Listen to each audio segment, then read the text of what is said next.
दोस्तों इस साल 2020 का आखिरी चंद्र ग्रहण 30 नवंबर को लगने वाला है। यह 2020 का आखिरी चंद्र ग्रहण होगा और ऐसा माना जाता है कि चंद्र ग्रहण का असर प्रत्यक्ष या अप्रत्यक्ष रूप से व्यक्ति के जीवन में ज़रूर पड़ता है। और ऐसा भी माना जाता है कि गर्भावस्था के दौरान गर्भवती महिलाओं को चंद्र ग्रहण में विशेष सावधानियां बरतने की सलाह दी जाती है, जैसे कि चंद्र ग्रहण को नंगी आंखों से नहीं देखना चाहिए और चंद्र ग्रहण वाले दिन गर्भवती महिलाओं को घर पर ही रहना चाहिए।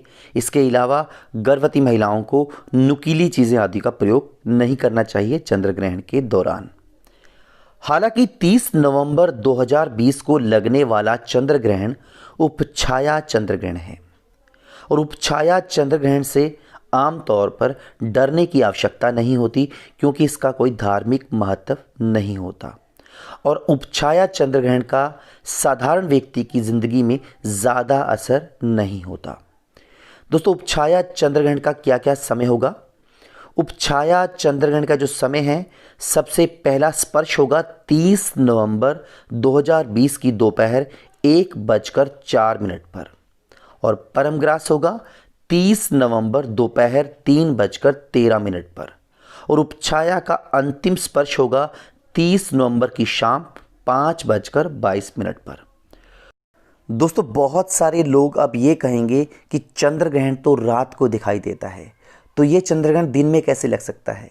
यहाँ मैं आपको बता देना चाहता हूँ कि जब ये चंद्र ग्रहण लगेगा तो उस समय भारत में दिन होगा और दुनिया के बाकी हिस्सों में रात होगी, इसलिए ये चंद्र ग्रहण दिन में दिखाई देगा। उपछाया चंद्र ग्रहण को नंगी आंखों से भी देखा जा सकता है। इसके अलावा इस दौरान कोई भी शुभ कार्य किया जा सकता है और उपछाया चंद्र ग्रहण में मंदिरों के कपाट बंद नहीं होते। और अगर हम दूसरे चंद्र ग्रहण की बात करें तो उसमें जो है मंदिरों के कपाट बंद हो जाते हैं। इसके अलावा शुभ कार्य नहीं किए जाते। अगर हम गर्भवती महिलाओं की बात करें तो गर्भवती महिलाओं को कुछ कार्य ऐसे होते हैं जो चंद्र ग्रहण के दौरान नहीं करने चाहिए, चाहे वो उपछाया चंद्र ग्रहण ही क्यों ना हो। चंद्र ग्रहण के समय गर्भवती महिलाओं को घर से बाहर नहीं निकलना चाहिए, क्योंकि ऐसा माना जाता है जब ये खगोलीय घटना आकाश में घटती है तो उस समय बहुत सारी ऊर्जा का हनन होता है, जिस कारण बहुत सारी नकारात्मक ऊर्जा निकलती है जो गर्भवती महिला और उसके शिशु को नुकसान पहुंचा सकती है। और ऐसा माना जाता है कि अगर गर्भवती महिला उस दौरान बाहर निकलती है या फिर नंगी आंखों से चंद्र ग्रहण को देखती है तो इससे शिशु विकलांग भी पैदा हो सकता है।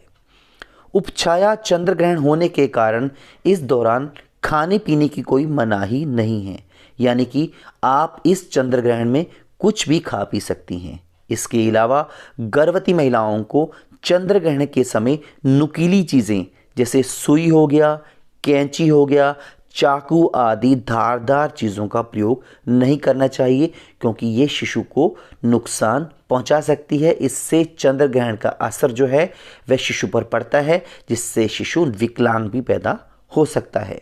और अगर हम साधारण चंद्र ग्रहण की बात करें तो उसका सूतक काल मान्य होता है, जिस दौरान शुभ कार्य किए जाते हैं, लेकिन उपछाया चंद्र ग्रहण का सूतक काल मान्य नहीं होता, यानी कि इस दौरान जो सूतक काल के नियम होते हैं आपको उनको मानने की कोई आवश्यकता नहीं है।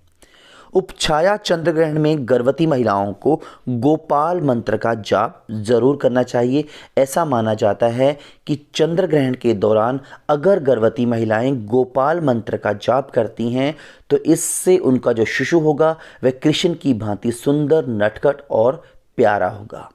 इसके अलावा आप अपने कुल देवता या महामृत्युंजय मंत्र का पाठ भी कर सकती हैं और इस दौरान अगर आप दान दक्षिणा करती हैं तो इससे आपको काफ़ी ज़्यादा लाभ होगा। तो दोस्तों जो मैंने चीज़ें आपको बताई हैं इसका एक अपना धार्मिक महत्व है। बहुत से लोग जो हैं इन चीज़ों को नहीं मानते और विज्ञान भी इन चीज़ों को नहीं मानता। अगर आप इन चीज़ों को मानते हैं तो इन चीज़ों को करने में कोई हर्ज भी नहीं है, और अगर आप इन चीज़ों को नहीं मानते तो इन चीज़ों पे आप विश्वास ना करें।